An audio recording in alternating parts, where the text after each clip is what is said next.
Hi, I'm Danny, and these are my Diecast Disasters. In this video, I'm going to be restoring and customizing a Matchbox Superfast Ford Escort RS2000. It's the second one of these that I've done. My first one was maybe about a year ago. And just like that video, this is a build-off with Rob from Matchbox Garage. Well, it's not really a build-off, we're just both doing beat up old Escorts. So remember to go and check out his car after you've watched this. I'll leave a link in the description down below. And so here is our example of the turntable. It actually looks like somebody might have painted it with Tipex or something at some point. Or just a really rough paint job. But I think underneath all of that it actually looks in okay condition. The windscreen isn't cracked, so that's always a big plus. Okay, we'll crack on and take it apart.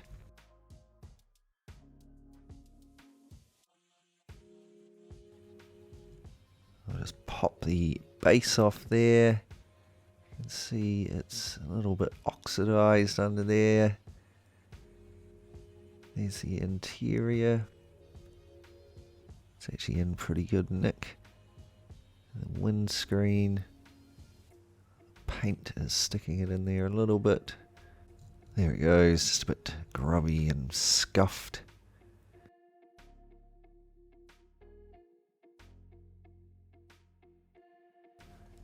I cut the axles to remove the wheels as I'm not going to be reusing those. And then I use some paint stripper to strip the paint off of the castings. Here they are after the paint stripper. Actually quite a bit of scrappy paint that wouldn't come off and oxidation. So I give them a clean up with the wire brush on my rotary tool. And here they are after burnishing, looking nice and shiny. The body of the Escort isn't the smoothest thing. I gave it a little bit of a sand. Right, so I'm going to lower this Escort. So I start out using this file to flatten the bottom of this chassis a bit.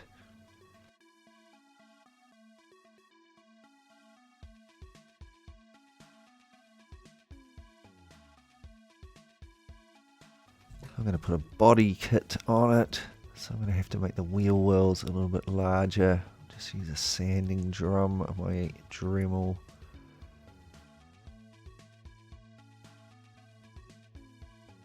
Then I lined the wheel wells with some really thin styrene.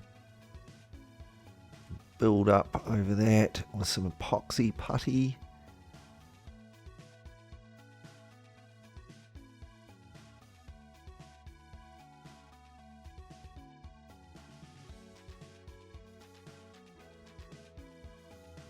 I use a similar technique to make the splitter at the front.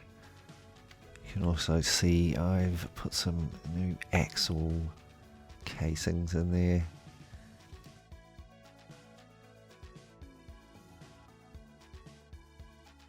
So once the putty had cured, I carved and sanded down the body kit parts.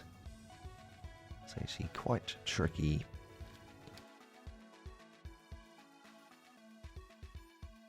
Next I added a spoiler at the rear, made that out of some styrene.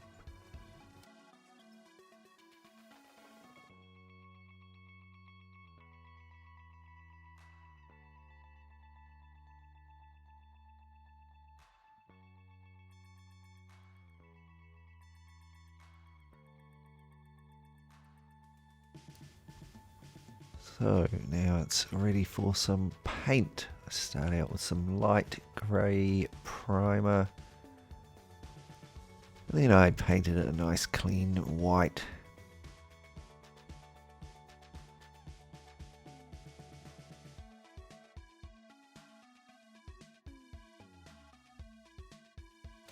Here are some decals I've designed.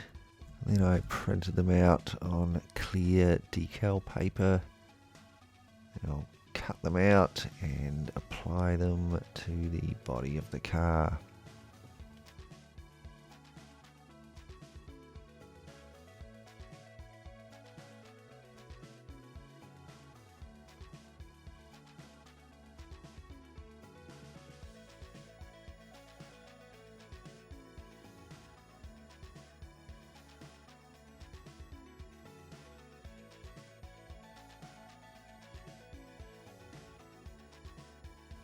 And here it is with all the decals applied.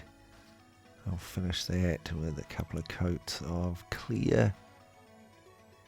Here's the chassis. The front end got the same treatment, painted white. Then I masked it off and painted the rest black. And I just detailed the headlights. Added a couple of small decals on the splitter.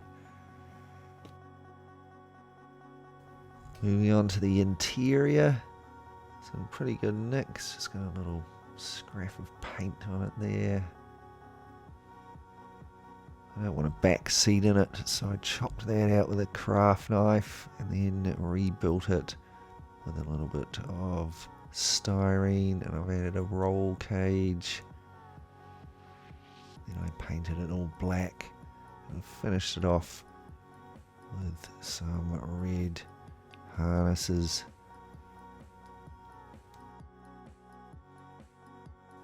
And finally the windscreen.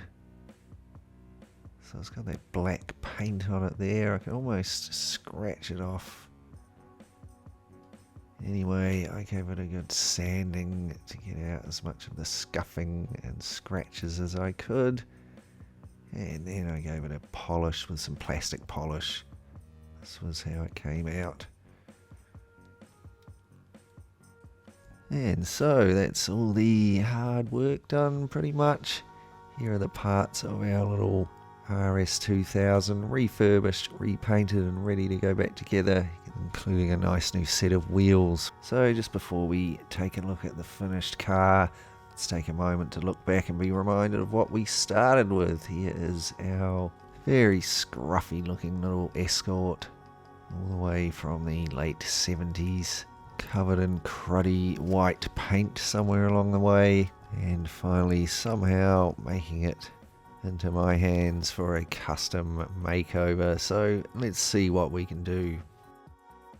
And here it is, our finished, restored and customized Ford Escort RS2000. Totally stripped down, tidied up, rebuilt and repainted. It's lowered, it's got a body kit, nice new wheels and livery, ready for a day at the track. You might actually notice the rear end isn't clamped fully shut. It's just waiting for some new screws to turn up in the post. So let me know what you think in the comments down below. Hit the like button and make sure you're subscribed. And then remember to head on over to Matchbox Garage and check out Rob's build. I really hope you enjoyed this video. Thanks heaps for watching, and I'll catch you in the next one.